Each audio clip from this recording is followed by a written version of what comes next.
If the United States withdraws its support and Russia wins, Ukraine will turn into a dark area along the NATO border that threatens peace and security. When I first came to the United States 17 years ago, I flew from Crimea's Simferopol airport via Kiev and Germany to North Carolina. By March 2022, that option was no longer available and I fled salvos of Russian missiles aimed from my former Crimean home towards the mainland of my homeland and its embattled people. I boarded an evacuation train that brought me and 6 million other Ukrainians to Ukraine's western border. This was the only safe exit since Russia was attacking from other directions.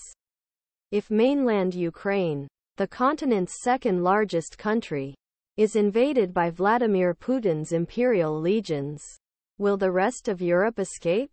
Instead, it will have a battle-tested and unsaturated force on its border that can terrorize neighboring NATO and European Union countries at will. Europeans and Americans still cannot grasp what this means. But Ukrainians know everything very well. They will be held hostage, forced from their homes, their ideas and hopes suppressed, subjected to arbitrary arrests, torture and can West really be sure that it will be pleased with the victory of a country using such tactics? Or should it look back at detailed demands Putin expressed in December 2021 and accept that he has much darker ambitions? Russia's behavior in Ukraine is not an anomaly, but a prediction, a template of the colonial administration system. Russia appears in different guises before coming to power. In Crimea, for example, the Black Sea Fleet was stationed in Sevastopol for many years. While branches of Russian universities opened on the peninsula, tourists visited resorts, and others bought property. There was also a concerted attempt to force-feed Russian identity. So does this make these people Russian? This is a form of psychological abuse. The occupiers force Ukrainians living in the occupied territories question their own sanity, memories or perception of reality in order to make it easier control them. And if people don't toe the line, physical abuse ensues.